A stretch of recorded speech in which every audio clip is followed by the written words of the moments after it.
মায়ের কাছে সাংঘাতিক ঘটনা। হ্যাঁ, কি বলছো?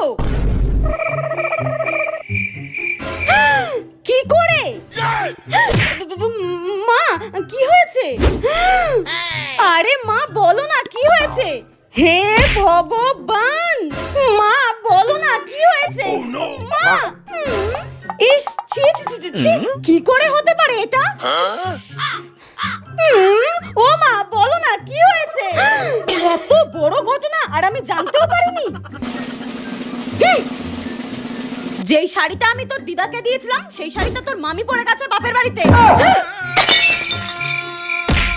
আজকে আসুক তোর বাবা, তারপর তোর মামিকে ফোন করে দেখাচ্ছি আমি। যাই হোক, আমার রেজাল্টের ব্যাপারে জানতে পারেনি তাহলে। আর সায়া ব্লাউজ গুলোও ছাড়েনি, জানিস? জানি না ওই ঘুপি চেহারায় কি করে ফিট হয়ে গেল। আজকে আসুক তোর বাবা, তোর মামিকে ফোন করে একদম ছুটি দিতে বলবো। হে ভগবান, আর একটু হলেই কিডনিতে হার্ট অ্যাটাক হয়ে যেত।